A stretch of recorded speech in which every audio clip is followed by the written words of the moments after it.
Good evening, everyone. My name is Melissa Jacobs. This is Mainline Tonight.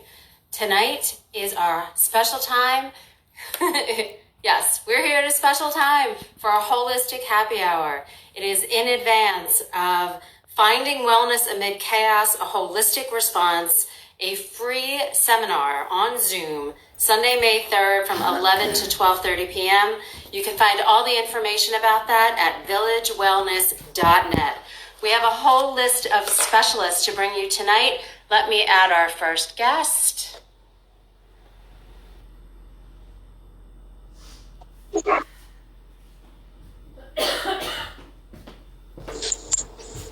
Hello. Oh, How are you? Welcome to Instagram Live. the invitation. Absolutely. My name is Melissa Jacobs. This is Mainline Tonight. Tonight is our holistic happy hour. We're on at a special time to bring you the Wellness Board experts. They will be together at Finding Wellness Amid Chaos, a Holistic Response, Sunday, May 3rd, 11 to 12:30 p.m. on Zoom.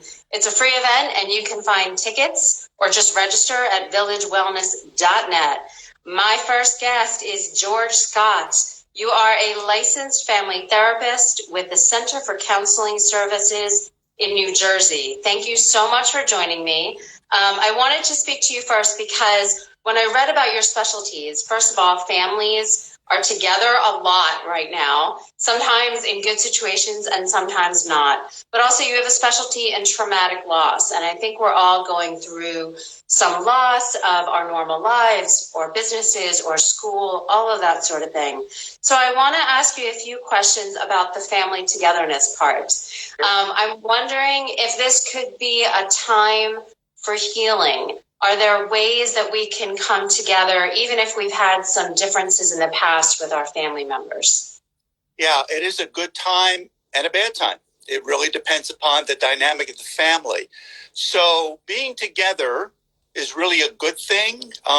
Here in the practice, we always talk about family strengths and what families can do to nurture each other, to find out about things that they don't know because schedules are crazy, lives are crazy. So being forced together has some good parts. But for some families, unfortunately, fragile families, the negatives get exacerbated. It's really difficult to deal with these stressors. So there are good things and bad things that are going on inside of our homes. Yeah.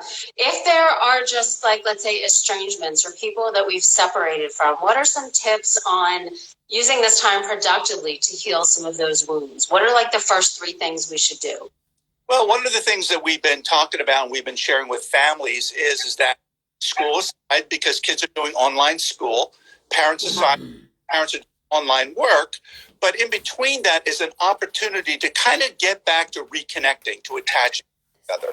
Storytelling, for instance, is one of the things we talk about. Is there some member of the family that a great story that begins to bind the family together where the kids know this or they hear a story that they've never heard before? Playing together, picking a different theme each day and being able to laugh a lot and go out and walk together. So there are things that you can do, but you have to make the effort to do them because they don't happen automatically. Yeah, it's true. So give us a little preview of what you're going to talk about on Sunday. Well, what I'm talking about on Sunday is family strengths, right? The premise is families do have them. Sometimes they have more than others. But the reason we talk about that is because the times can be so overwhelming that people can adopt a negative attitude of nothing will get better. This is terrible. My life has changed so dramatically that we won't recover. Well, that's probably not true. We're survivors as a species. And Yes. if we find these strengths in the family, and if moms and dads and the other adults in the family kind of stand up and reassure the kids and say, yes, it's tough, but we're together. We'll work through this. I'm going to be talking more and more about that on Sunday, particularly something called the sources of strength, sources within each of us. That's a strength that we can rely on that then can get us through as a group. Wow. Well, I can't wait to hear all about it. George Scott, thank you so much for joining us tonight. I wish you well, and I'll see you on Sunday. Pleasure. Thank you. Take care. Bye-bye. Bye. Okay, so our next guest is Steve. Let me see, is he here? Let me see. Yes, he is. All right, Steve, I'm sending you a request to add you, so please accept it. Hi. Hi, how are you? How are you? Thank you so much for joining me. My name is Melissa Jacobs. This is Mainline Tonight. Tonight we're doing a holistic happy hour at a special time, 5:30. It's a preview of a very special event on Sunday, Finding Wellness Amid Chaos, a holistic response. It is Sunday, May 3rd from 11 to 12:30 p.m., a live Zoom event that is free. You just have to go to villagewellness.net to register. So Steve Krzywicki, is that how you pronounce your last name? Very close, Krzywicki. There we go. So you are a certified financial planner, and what you are doing is helping people deal with everybody's going through financial stress at this time. So you're a certified financial planner, you're a private wealth advisor with Ameriprise Financial. You've been there for 19 years, and you're also with Beacon Bridge Wealth Partners. So tell me, is there anything positive going on right now that we can look to as a ray of hope in the financial world? Yeah, it's a great question, Melissa, and it's a really interesting sort of topic because we know a lot of people are dealing with stress right now, and that's real. You know, folks are going through some difficult times, and we want to be sensitive to that. But I think it is interesting to look at what positives are out there. And, you know, one of the good things is that people and the economy, as we sort of went into this whole, you know, COVID-19 scenario, was actually in a pretty good place coming into this situation. And that's really helpful in terms of, you know, how are we going to respond as we move forward. There's a lot of kind of interesting things that I think there's stimulus package that has happened recently that I think people are starting to see help them. It's been a little slow, but, you know, there's some positive signs, I think, for small business owners, some of these stimulus checks that are coming out there. So we're hopeful that those things that the Federal Reserve and Congress has put in place will help sort of shorten the time frame for people to recover from this. Okay.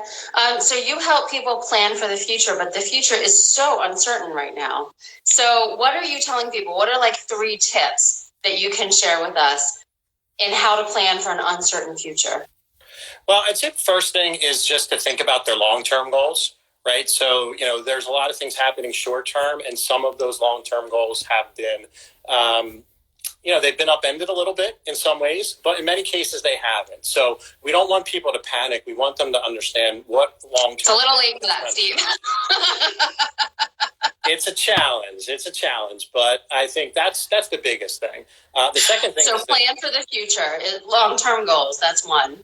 You have to really understand that. The second thing is you have to really focus on your short term. So you have to understand, you know, how is your cash flow coming in right now? Do you have limitations? Maybe, you know, a small business owner whose business has been shut down, they need to figure out what are their sources of cash flow right now. And, you know, there's new laws that have been passed for IRA distributions that are some tax advantages that people can make sure that they're aware of that can be helpful in having access to capital.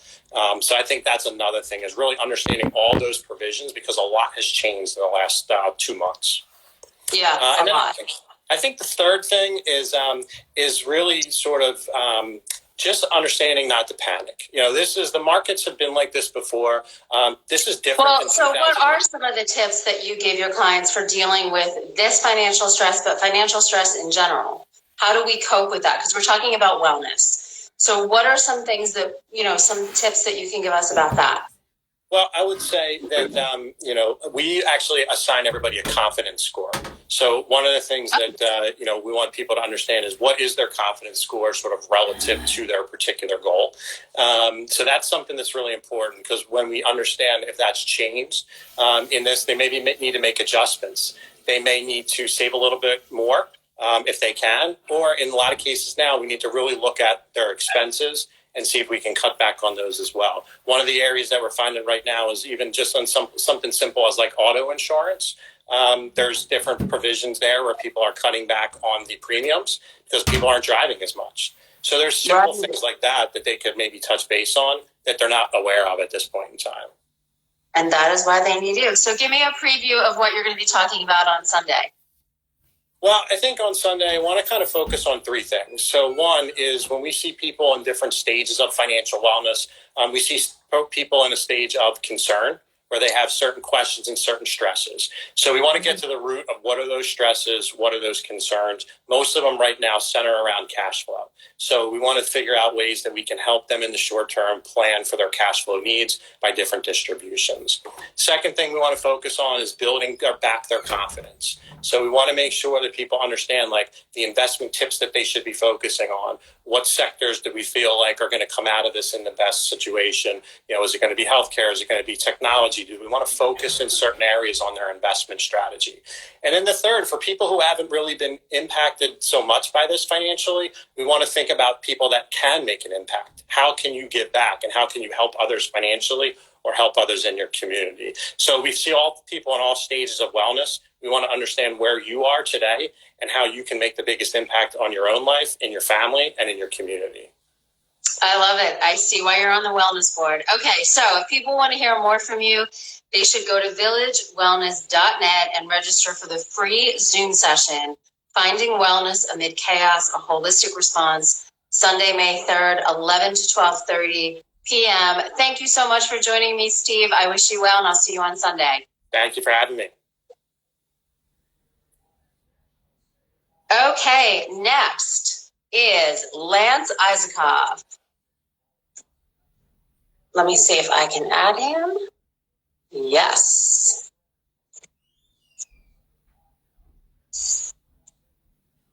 There you are. Look at how smoothly this is going. Like, I'm like this, right? It's because of all your good karma. Oh, thank you so much. So let me tell people who you are. You are Lance Isaacoff, the owner of Village Wellness, one of my favorite places on the main line. I've been there many times. Yay! You are an acupuncturist and a healer. You do all sorts of healing therapies, Reiki, plant medicine, life coaching, and Kundalini yoga. And I wanted to tell the story. I want to tell the story of when I came to your haven, which is really what it is, for the Kundalini yoga session. And I didn't completely understand what it was because I'd never done Kundalini yoga. But I do active yoga. I do Hatha yoga and Vinyasa yoga. And so I did not understand. The first thing that you said to me was, you're going to have to sit still. Right. And I was like, wait, what? I'm not good at that. It was a magical experience. I loved the gong. I loved the whole thing. And I know that you're doing a lot of online sessions that people can take part of. There's a whole schedule at villagewellness.net. So for people who are joining me from your feed, my name is Melissa Jacobs. This is Mainline Tonight. Tonight we're on at a special time, 5:30 p.m. for a holistic happy hour. We're talking about finding wellness amid chaos, a holistic response, a free Zoom town hall, you called it really, Sunday, May 3rd, 11 a.m. to 12:30 p.m. People can register at villagewellness.net. Okay, Lance, tell me why you put this event together. Oh my God. Well, about a year and a half ago, my friend Megan and I, who is going to be on the call with us tonight as well, we were just thinking about our world. You know, we have so many people in our life that contribute to our wellness. They're coaches, they're mentors, they're practitioners, and they're in different worlds. And so what we wanted to do about a year and a half ago was bring a bunch of folks together who are in different aspects of the healing world and create a forum where different people, the public, can have access to all these particular different fields, including financial wellness, like Steve was just talking about. Yeah. And it took about a year and a half and a pandemic for it to actually happen. And so, you know, right now, I think what happened was people just, you know, people have been reaching out to Village Wellness. People have been talking to Megan. People are anxious. People are, you know, this is overwhelming for the majority of everyone, as we all know. Yeah. And so, you know, if you don't mind, let me, I had Jen Hartman and Amy Howell on last night. And we were talking about the pillars of wellness. So if you don't mind, if I just ask you, because that's sort of the foundation of how you created your wellness board, right? To address each of these spheres.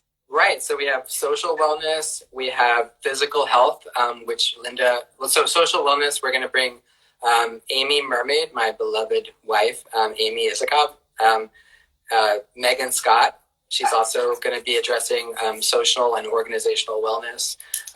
Steve, who we just talked to, is going to be talking about financial wellness. And Megan also works with Steve, and she has a lot of training in financial wellness as well. I'll be talking about holistic medicine and then, of course, mental health with George, and then physical health. And it's all of these things that make up our wellness spheres, right? We need all of these things to be in harmony.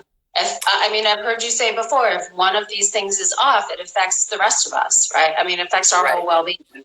Exactly. And I think now we're all a little bit off kilter. So I think we're all sort of looking for balance. That's a key, right? That's the key. And what's so hard is there's so many aspects of that sphere of wellness that are off right now for so many of us. Maybe we're suffering physically and we're feeling anxious, and my village wellness is closed, so I'm having financial issues, So who am I going to talk to, and how am I going to get some wisdom to help me? And so I actually have talked to Steve, and I've been like, Steve, tell me, how can I help Village Wellness stay afloat during this really challenging time? And I needed that, because otherwise I get completely stressed out and anxious. And well, tell me what's going on. So you're physically closed, but you're doing a lot with telemedicine and telehealth, right? We are. We're doing most of our community is actually enjoying our classes and our workshops that we're offering right now. As you know, it's challenging to do acupuncture virtually. We haven't figured that out yet, but we're working on it. So, we're doing some acupressure counseling. We call it teleacupuncture. But what we're doing is, we're meeting with folks, we're hearing about their upsets and their concerns, and then we're doing some lifestyle coaching, pulling from wisdom from Chinese medicine, and then we're coming up, like, if someone has allergies, beyond and above and beyond all the stress and overwhelm that people are experiencing, we have our normal upsets as well, right? And so, we can come up with a particular acupressure protocol for those folks to actually stimulate, by tapping or massaging particular points on their body that will actually help them feel better. So those are what those things are really doing. Yeah, and you're doing a lot on your Instagram. I saw what you did today. Obviously, I've been following you a long time on Instagram. So anybody who follows me, who's interested in holistic health, should definitely follow Village Wellness. And again, we're talking about finding wellness amid chaos, a holistic response. Sunday, May 3rd, 11 a.m. to 12:30 p.m. It's a free Zoom event that Lance and the Wellness Board from Village Wellness, they are just, because they serve, they are doing this for free. You can register for the event at villagewellness.net. I will be there. I need all of the help that you can give me. Okay, so let's talk about things that people can do. So as you said, your specialty, your macro specialty is acupuncture, but you can't do that right now. So give us some things that people can do at home. It really boils down to a few things for your holistic health that I'm sure people have heard about before. But number one, for my mental, I'm going to talk to you about myself right now. So for my mental sanity and anxiety and overwhelm, meditation is above and beyond the most amazing tool. And like we talked about before, it's hard for a lot of us to sit still, right? But what I have been recommending to my patients is, even if it's just 1 minute of just being still, not being connected to a screen, if you can find space in your household to not be interrupted, which I know is another additional challenge right now for a lot of folks. Well, actually, and for the story that I wrote for Mainline today, you gave some really great tips about creating a meditation space in your home, really easy things that people can do. And that was the first one, like even if you find a corner of a room. So walk us through some of that if you remember it. Sure. Like one of the things I get a lot when people walk into Village Wellness is they just like walk in and they're like, oh, I just feel an ease coming in. And part of that is just creating a space around you that is to you sacred, right? Mm-hmm. And so there are different things, if you have a precious stone or a sacred object that is from your family lineage, or, a crystal or something like that you just really love, you can use that as as a space. You said to create like a little altar with even a picture of somebody you love and some stones or pieces, things that matter to you, that are precious to you, that really have some good vibes or attachments to them. So if you put them in front of you, you said even on a piece of cloth, and just put them in front of you, and then maybe find a pillow or whatever kind of seating arrangement you're comfortable with. And you also had some great tips about where to find meditation music. Yeah, I don't remember what I said. Where were the things? Do you remember what I talked about? You said ask Alexa. Ask Alexa to play meditation music. Alexa, play meditation music. Hold on. Here's a station for meditation on Amazon Music. Can you hear it? I can hear her. Alexa, louder. But yeah, I mean, Alexa, Spotify, YouTube, they're all, tons of soundtracks for you to listen to. And really it is about creating that space. You being in that space for 1 minute and just being calm sets a tone in that room. Or that corner. And so every time you're in that corner and you're listening to that music and you're in a calm space, that's all it takes to kind of bring you into a centered place. And again, That's my number one tip for people right now when they're feeling overwhelmed is just take 1 minute. I've done it almost every day with Amy. We've just been like, oh my God, okay, let's just do 1 minute and we'll feel better. And we're like, we need to remember to do this more than just once a day. So people are also saying YouTube, and then Melissa Six, who works with me at Mainline today, she's saying Google is a great space. I don't know if she's been to Village Wellness, but as soon as you're back open, I'm going to bring her. She's all into this, as am I. And you met Gabriella from Mainline today. She came with me to Kundalini Yoga. Yeah. Okay, so what are some other things that we can do at home? So meditation is one. Meditation. I'm going to talk about myself, but I'm like most people probably. Moving your body. I need to remember to just even go for a walk. If I can move my body in nature, I get bonus points. Just being in the natural world, touching a tree, hugging a tree, since I can't hug my friends right now, is good medicine. So that's really, really great. Breathing, hydrating, all the things we already know that are good for us. Now is the time to actually put them into practice. Because, now is also the time that we will just go back to patterns that maybe aren't that great, that we would lean on in times of crisis.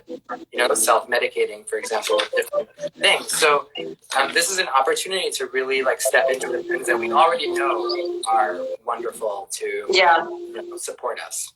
It's great. Okay, so let me tell everybody again. My name is Melissa Jacobs. This is Mainline Tonight. Next up is your wife, Amy Mermaid Isaacoff. But we're talking about finding wellness amid chaos, a holistic response. It is a free Zoom holistic town hall, Sunday, May 3rd, 11 a.m. to 12:30 p.m. And you can register at villagewellness.net. I will be there. I will see you on Sunday. Thank you so much for joining me. I wish you well, and I'll see you this weekend. Thank you, Lance. Thank you, guys. Okay, Alexa, stop. Okay, so let's see. Where is Amy? Here she is.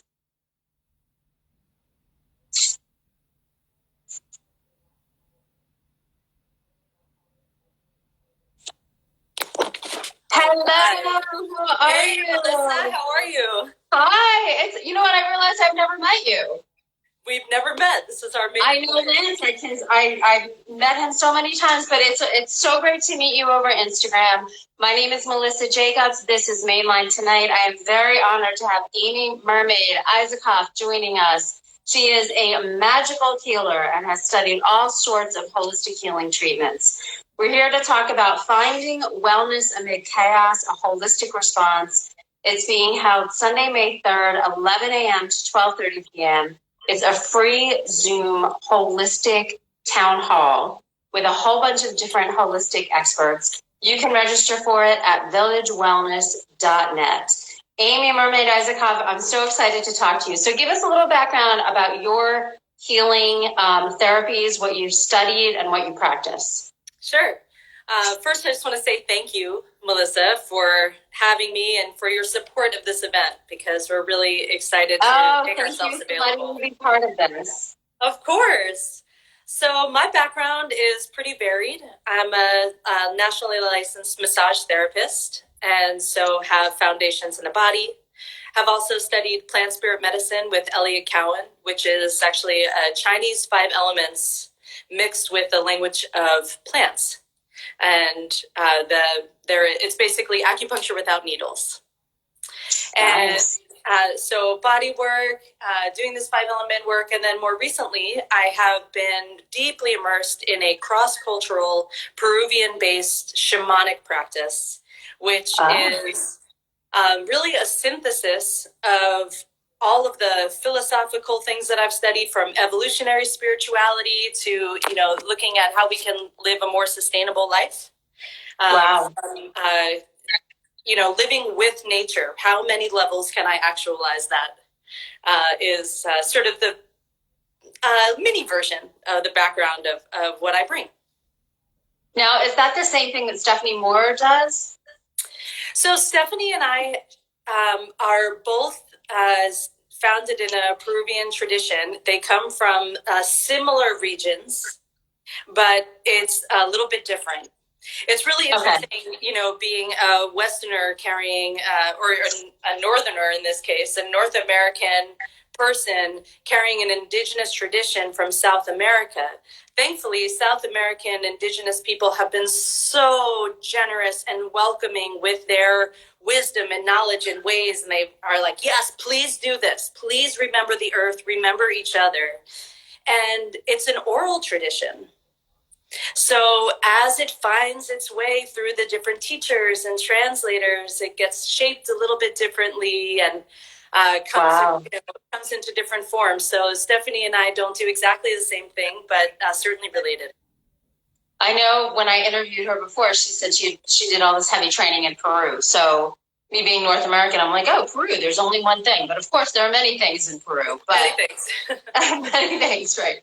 Okay, so you're not able to see clients in person right now, correct? Correct. I'm not able to see clients. And actually, one of the things that was most disrupted is that I teach. I teach people the Pachacudi Mesa tradition, which is a particular lineage, a cross-cultural lineage. And I had been having these wonderful gatherings of people in my home, and you learn how to set up an altar in a particular way. And so, of course, we can't do that right now. We can't be with each other in the flesh. I have done some Zoom gatherings, and actually on Wednesdays, every Wednesday night, I have a gathering for the people who have been in my trainings. And we do a particular meditation, intoning of directions, opening up sacred space. And so we've been able to do that. And there's a lot that translates online, there, especially with something as numinous as shamanism, because it's in the unseen realm already. And then, of course, there are things that don't translate online. And so I am so excited to have everybody back in person, hopefully very soon. So we're talking about shamanism. So some people don't know what that is. Can you explain just like an overview of what shamanism is? Absolutely. So shamanism is a word that's come into the English language that once had a particular meaning, is now used in a very broad way to refer to any practice that recognizes the soul animated truth of all things. So whether it's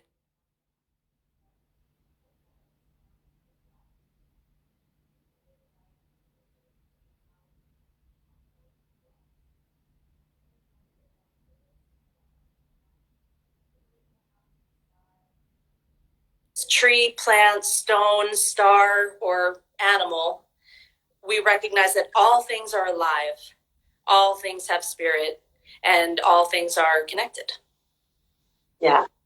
So how does that translate to fighting a virus? I mean, now we're all talking about immunity, but there's a lot of talk on the news about pharmaceutical medicine and, what are we going to invent to fight this virus, and vaccines and all of this stuff. This is a lot of heavy Western medicine. So what are you thinking about right now in terms of the virus?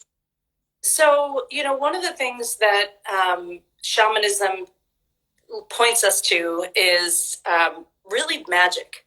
And one of my favorite teachers, Caroline Casey, she says, magic is a willingness to cooperate with everything.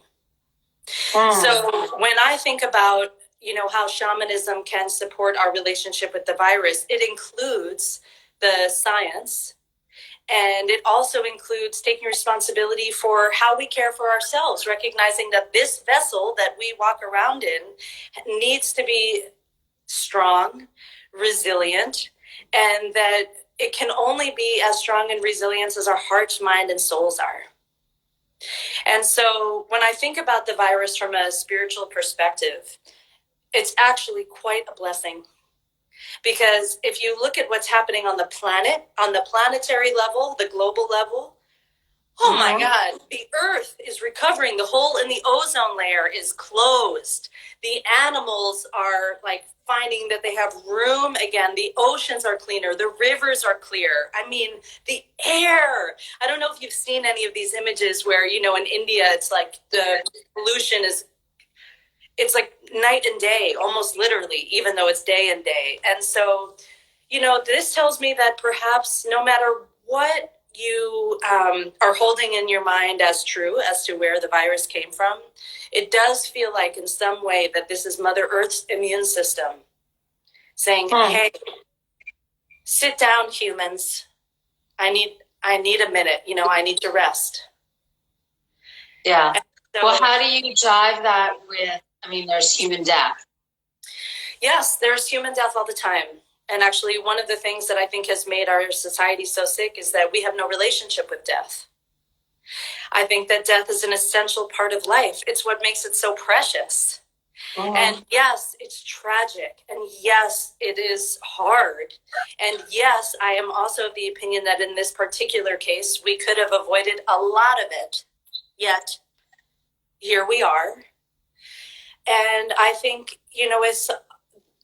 this is something that, we all have to come to on our own terms. But for me, I feel very deeply true that my soul is passing through this life as Amy, and it will continue.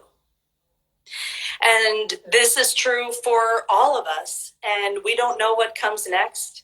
We don't know what may come of our, short, or for some of us, incredibly protracted lifetimes. Some people live a really, really long life, and for maybe the last quarter of it, they're hardly living.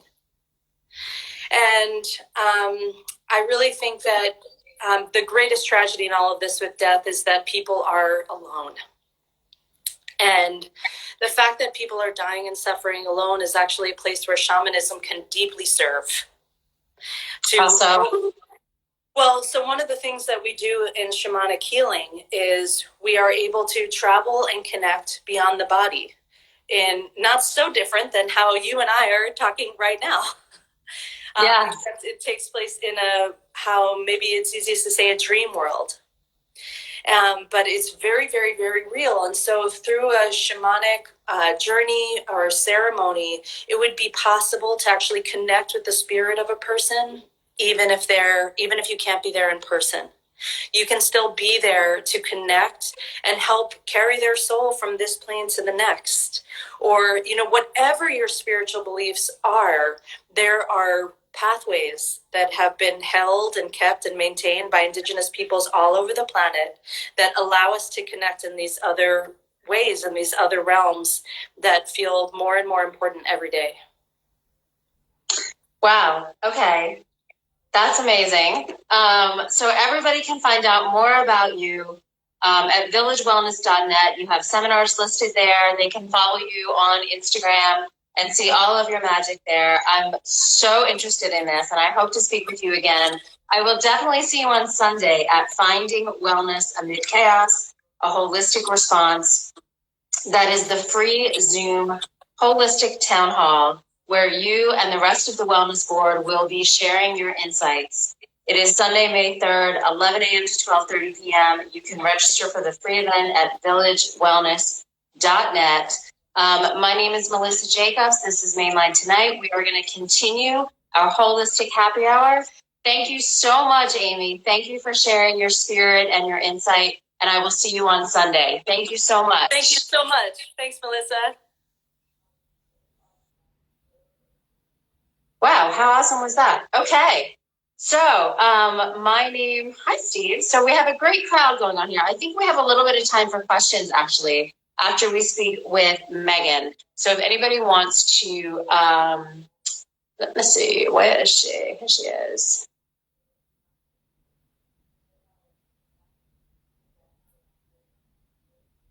Yep, there's the direct link. So villagewellness.net. Hi, Melissa. Hi, Megan. How are you? Fantastic. How are you?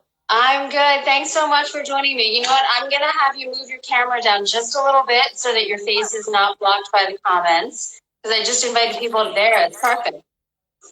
Is that better? Yep. That's perfect. That's perfect. Okay, Megan Scott, welcome to Mainline tonight. This is our holistic happy hour.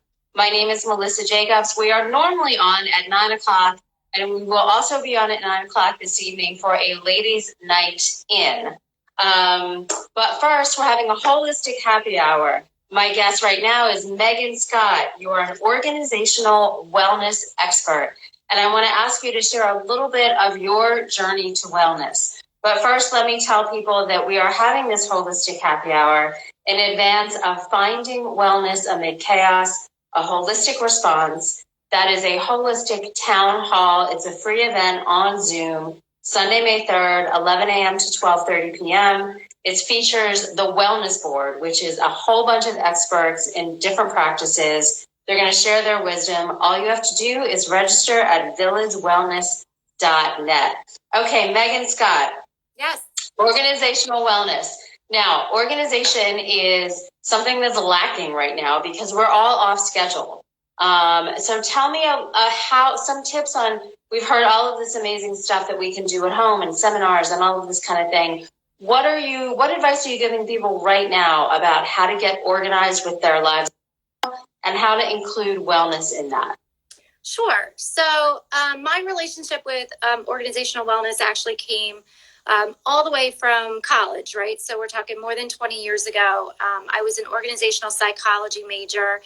And so really got connected to it through kind of a professional way of understanding how systems and organizations work and what works for them and what is the definition of healthy organizations, right? So you can be inside of a company that is a really great company from the outside because they have great returns or, great sales numbers. But internally, if their culture is not a really good culture, it's actually not a healthy company. And so that's sort of how this organizational piece blends into the organizational wellness that we're speaking about. So organizational wellness, take it down to the personal level. So inside of, think pre-COVID-19, don't think about right this minute. But what were we doing day in and day out? How were we spending our time? Where were we spending our energy, maybe expending our energy? And how did that translate into your schedule, right? Just think about it from a day in and day out schedule perspective. And most of us, if you go back to some of the conversations you were having with people earlier, most of us were out of balance. We were not in kilter, even though there wasn't a whole lot of recognition around that. There was like I'm so busy, or, oh my God, I have to go do this, or I don't have time to exercise, or whatever the case may be. And that was because we were putting emphasis on things that we were told were the things that we should be doing, but they weren't really serving us. They weren't really the things that at a soul level or at a self-care level were really bringing our best self to the table. And so this organizational wellness piece for me is a little bit of a COVID-19, yes, terrible things have come with it. But as Amy was just talking about, this has given us a time for reflection. It has given us a time to go inside, to go inward and figure out, what do I really need to be doing for myself?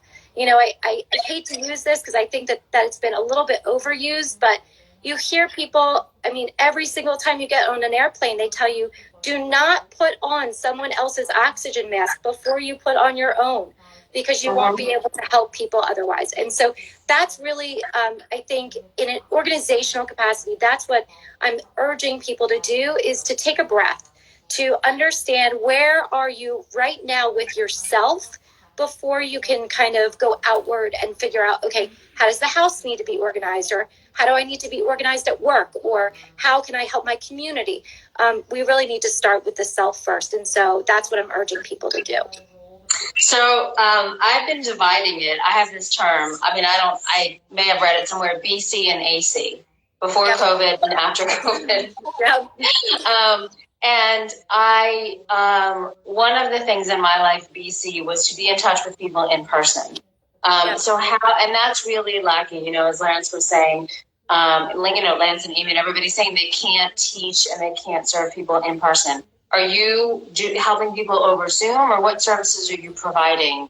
Yeah, so I don't, I'm not a personal coach. I'm not, I don't work, I'm not a therapist. I'm not anything like that. But I do work professionally with business owners. I actually work with a couple of business owners across the country and their teams to help them figure out what are their priorities. And, at the end of the day, everything that happens at a corporate or organizational level actually is mirrored to the individual. So you think about corporate mission, vision, and values. Well, we all have that for ourselves too, right? We have a mission. We know what our internal why is. We have values. There are things that we will do and won't do based off of those values, whether they're, historical family values or self-created values. And there's a mission here. There's something that we're trying to accomplish in this life that is really important. And so from an organizational perspective, don't think of organizational as larger than yourself. Think of it as, how am I organizing my life? What am I saying is important to me? And when I'm taking that moment to reflect, what's out of balance? For me, I'll tell you very personally, I did this just a few weeks ago in the middle of, this quarantine. And I thought to myself, Lance is my acupuncturist. Amy is my shamanic teacher. It is not that I am not doing the work, but where am I out of balance? Where am I not really feeling like I'm giving it my all? And when I came down to it, I wasn't moving my body, right? I wasn't physically getting out and doing the physical things that I knew that I should be doing to feel my best. And so that kind of personal wellness plan is really important. And when I identified it, that's when I was able to do something about it. Okay, well, I'm sorry, I'm losing my voice. No problem. We're here talking about finding wellness amid chaos, a holistic response, Sunday, May 3rd, 11 a.m. to 12:30 p.m. Please go to villagewellness.net to register. It's been so great having you on the show. Thank you for sharing your time. My name is Melissa Jacobs, and this is Mainline Tonight.